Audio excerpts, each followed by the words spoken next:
German ഫുട്ബോളിൽ ചരിത്രം സൃഷ്ടിച്ചിരിക്കുകയാണ് buyer Leverkusen. ചരിത്രത്തിലാദ്യമായി ലെവർകൂസൻ ബുണ്ടസ്ലീഗ ചാമ്പ്യന്മാരായി. കഴിഞ്ഞ 11 വർഷം ബുണ്ടസ്ലീഗ ചാമ്പ്യന്മാർ എന്ന ബയൺ മ്യൂണിക്കിന്റെ റെക്കോർഡ് കുതിപ്പ് അവസാനിച്ചു.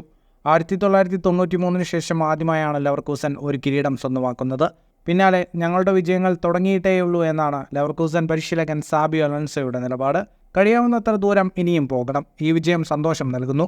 2 ദിവസം ഞങ്ങൾക്ക് ആഘോഷിക്കണമെന്നും അലോൺസോ പ്രതികരിച്ചു. യുവേഫ യൂറോപ്പ ലീഗും ജർമ്മൻ കപ്പുമാണ് ലെവർകൂസന് മുന്നിലുള്ള അടുത്ത പ്രധാന ടൂർണമെന്റുകൾ. യൂറോപ്പ ലീഗിന്റെ ആദ്യപാദം ക്വാർട്ടറിൽ ലെവർകൂസൻ വെസ്റ്റ് ഹാമിനെ എതിരില്ലാത്ത 2 ഗോളിന് തോൽപ്പിച്ചു. ഏപ്രിൽ 19 രണ്ടാം പാദം. മെയ് 25 നടക്കുന്ന ജർമ്മൻ കപ്പിന്റെ ഫൈനലിലേക്കും ലെവർകൂസൻ മുന്നേറിയിട്ടുണ്ട്. ലെവർകൂസൻ എതിരില്ലാത്ത 5 ഗോളുകൾക്ക് വെർഡർ ബ്രെമനെ തോൽപ്പിച്ചാണ് കിരീടം ഉറപ്പിച്ചത്. 29 മത്സരങ്ങൾ പൂർത്തിയാകുമ്പോൾ 25 വിജയങ്ങൾ ഉൾപ്പെടെ 79 പോയിന്റ് നേടിക്കഴിഞ്ഞു. രണ്ടാമതുള്ള ബയൺ മ്യൂണിക്കിന് 29 മത്സരങ്ങളിൽ നിന്ന് 69 പോയിന്റ് നേടാൻ കഴിഞ്ഞുള്ളൂ. ശേഷിക്കുന്ന മത്സരങ്ങളെല്ലാം ജയിച്ചാലും ബയണിന് ലെവർകൂസനെ മറികടക്കാനാവില്ല. ഫുട്ബോൾ ലോകത്തെ കൂടുതൽ വാർത്തകൾക്കും വിശേഷങ്ങൾക്കുമായി സ്പോർട്സ് കഫേ ഇപ്പോൾ തന്നെ സബ്സ്ക്രൈബ് ചെയ്യുക.